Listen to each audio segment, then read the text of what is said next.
Now, at a time when regional diplomacy is in sharp focus, and notably even as India's External Affairs Minister S. Jaishankar has been engaging with Gulf partners, including the UAE, a significant financial development has emerged involving Pakistan and Abu Dhabi.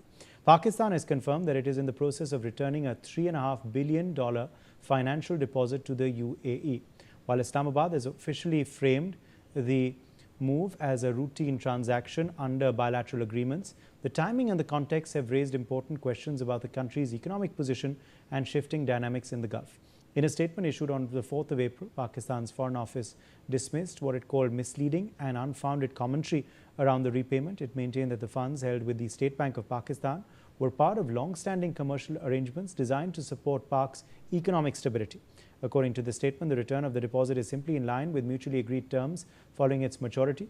But beneath that official line, the broader picture appears more complex. Reports citing financial and government sources suggest that the repayment follows a request from the UAE for the funds to be returned, marking a shift from past practice.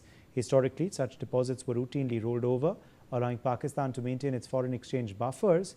In recent months, though, those extensions reportedly became shorter, first by 1 month, then 2, before Abu Dhabi sought full repayment amidst heightened geopolitical and economic uncertainty in West Asia.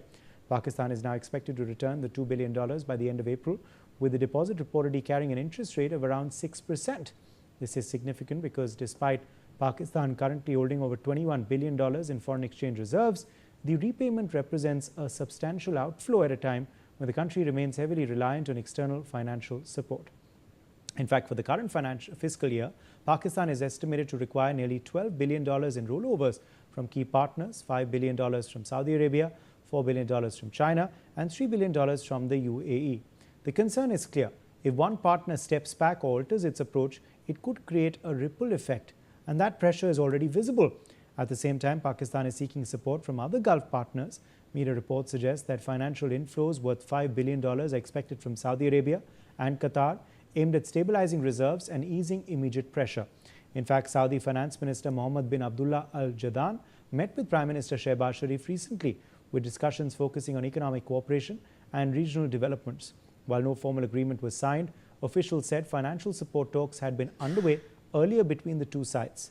Yet the challenge runs deeper than short-term liquidity. Pakistan has long depended on a cycle of rolling over loans from friendly countries to avoid default, essentially replacing old deposits with new ones to keep reserves stable. It is a system that has worked for years but also underscores structural vulnerabilities. Notably, Pakistan has turned to the IMF more than 20 times since 1950, highlighting a recurring reliance on external assistance. Despite the current developments, Islamabad has been careful to emphasize that its relationship with the UAE remains strong. The Foreign Office described the partnership as long-standing and fraternal, built on trust, strategic cooperation, and deep economic ties. That relationship is indeed significant. Over 1.5 million Pakistanis live and work in the UAE, forming one of the largest expatriate communities. Their remittances are a critical lifeline for Pak's economy, contributing significantly to foreign exchange inflows and supporting millions of families back home. Beyond economics, the UAE has also played a key role in Pakistan's development efforts, from infrastructure investments to humanitarian initiatives. One of the most notable areas of cooperation has been public health, particularly in the fight against polio, where UAE-backed campaigns have helped expand vaccination coverage in remote regions. In fact, in 2021, UAE donated $21 million to Pak for this. Diplomatically, too, ties have remained strong, with high-level visits and strategic cooperation continuing to reshape the relationship.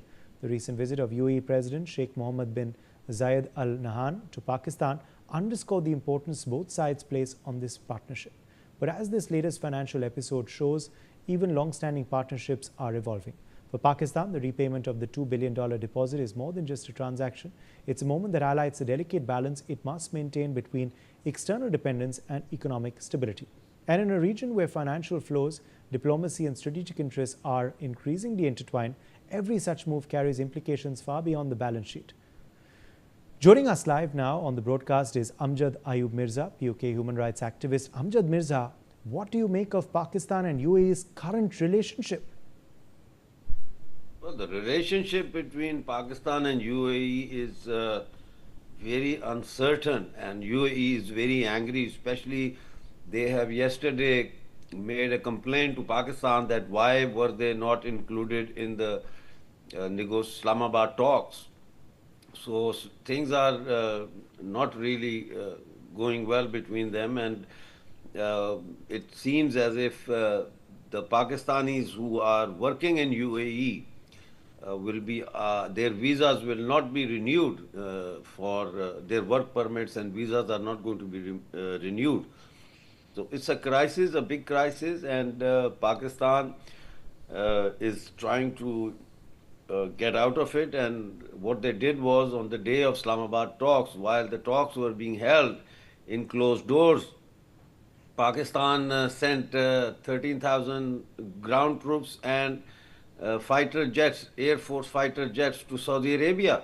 And in return, Saudi Arabia then announced that they are going to give $5 billion. Qatar and Saudi Arabia are going to share the $5 billion, and they are going to give it to Pakistan so that they can then return what is owed to UAE. So things are not very good. Yes, back to you.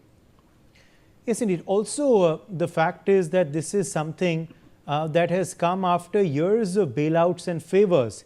It's not suddenly, Ambassador Bhashpati Mukherjee, former diplomat, if I can rope you in here, something overnight that has happened, or just one single loan that UAE is asking for. These are years of bailouts, these are years of favors, these are years of financial assistance and packages that I don't know what they've been spent on, but this is not something that has happened overnight. What explains this stand that the UAE has suddenly taken, and what do you make of this turn for the relationship between the two countries? Well, this is the first time that the UAE has asked for a total return, and I share Amjad Bhai's assessment, which he just said. Things are not good. Because the UAE is furious at not having been included in the talks. Secondly, in the UAE itself, there is apprehension about Iran and Pakistan's actual relationship. And as far as the ground troops to Saudi Arabia is concerned, let me add that also is problematic, because the Pakistani army is not divided, as in Saudi Arabia, between Shias and Sunnis. Their regiments, like in India, are composite. So they have Shias and Sunnis in one regiment, whereas Saudi Arabia has always demanded regiments from Pakistan which are only Sunni, which is why the defense cooperation agreement in the past, when they tried, did not work out, because the Pakistani army chief at that time and the government of the time, this was 20 years ago, refused, saying that it will destroy the entire structure of the Pakistani army, which continues to be structured the way it was from colonial times. That's the first issue. Secondly, as far as the money coming in from others are concerned, if you recall, Uday, it was some time ago that the Pakistani Prime Minister, in off-the-cuff remarks, the same Pakistani Prime Minister said that it is very humiliating for a Pakistani Prime Minister to keep on begging for money to bail his country out. He was right. It is humiliating. And if it is humiliating, Uday, then how can such a bankrupt country, the epicenter of terrorism, which has no credibility internationally at all, claim to be a mediator or even an intermediary? What clout do they have? Why was Islamabad selected? It's very simple. Islamabad was selected because Islamabad has no locus standi in the international community as belonging to a strong country. So you could have people coming in, talking, and then leaving in a huff, saying that talks were not successful. If it had happened in a capital of a serious country, this wouldn't have happened like this at all. The talks would not have failed. The host country would have had enough clout to say, okay, you've had talks, take 5 hours good night's rest, and let's continue the next day. It would have continued for 2-3 days. There are people in American media saying the same thing. It started the way I predicted, talks about talks. The two delegations went separately and then together. When they met together, you cannot expect two implacable enemies to shake hands after first round of talks. But if the Pakistanis had some clout, if they were serious mediators, as they claim to be, though they never were, they would have told both sides wait, take a good night's rest. Let's continue the next day. That did not happen. So the return of the money again shows Pakistan's declining clout politically and economically. The only person who cannot see it staring him in the face, unfortunately, is my most favorite President Donald Trump. Over to you. Absolutely. Also with us, in fact, at this point is Major General S.P. Asthana, strategic affairs expert, who I want to quickly rope in here. Major General Asthana, on what you believe has explained the UAE suddenly asking for this money from Pakistan. Is it something that was caused due to a stand Pakistan took during this particular conflict? Do you think it was coming over time? And what impact this is likely to have now on Pak-UAE relations going ahead? See, the relation between UAE and Pakistan uh, have been strained for some time, for some reasons. Although outside they don't display it that way, but the fact is that there were a whole lot of law and order problems in UAE because of Pakistani nationals. There have been fair amount of begging campaigns and whole lot of beggars, which UAE was trying to send them back. And this crisis has actually opened the situation in a manner that Pakistan can do anything on the orders of USA, whether it is logical, illogical, or half logical. That is not relevant. Now, let me just highlight a few things. Firstly, as far as Pakistan debt is concerned, I mean, obviously, any lender will also be concerned about how much debt the country has. Now, Pakistan has about $286 billion debt, which includes about 194 billion is their internal one and 138 is outside. Chinese debt is about $68.9 billion. Now, IMF, approximately 50 odd $billion they have from IMF, ADB, World Bank, etc., all these institutions. And Saudi Arabia about uh, 5 billion and like that. So the problem is that IMF and all these institutions want a particular level of the bank accounts which the other countries must maintain, especially the primary loaners, so that the conditions do not deteriorate in a manner that it's difficult for IMF to bail them out in some manner or the other. So this UAE was insisting on this 3.5 billion pullback. Earlier, they had rolled over in 2018 earlier, but then this time they were insisting. And therefore, I think UAE and Qatar, because of whatever Pakistan seems to have done for them, perhaps they were trying to bail them out by giving them 5 billions to pay back UAE. The second issue is that Pakistan's the Chinese loans, again Chinese are not giving any more loans, and they last time when they were rolling over, that time they were also quite strict about it, and these conditions are creating problems for every loaner now when he wants to give more money to Pakistan. And thirdly, UAE itself has suffered a lot of economic damages in this war. So I think that is also on their mind, that they may also face or need a lot of money to rebuild themselves once this war is over. As of now, they don't even know as to whether these many damages are enough or some more are going to follow. So these are some of the reasons why perhaps UAE has pulled back the money, and others have tried to fill the gap in some manner or the other. But one thing is very clear, because of the strategic location of Pakistan and with whatever America is investing there, and what their relevance to China, all these countries, both these countries, they want to keep them afloat just above the sinking level. They don't want them to sink, but they don't want them to prosper. I mean, nobody is interested in Pakistan prospering, but yes, they want that strategic piece of land to be used in some manner. And that's why they'll just keep them afloat just above sinking level. Uday. All right. Let me, in fact, also now quickly rope in Professor Madhav Nalapath, editorial director of the Sunday Guardian, who's also with us. Professor Nalapath, clearly, of course, the UAE, it seems, has finally shut their doors on Pakistan. This is something which many analysts believe was coming over time.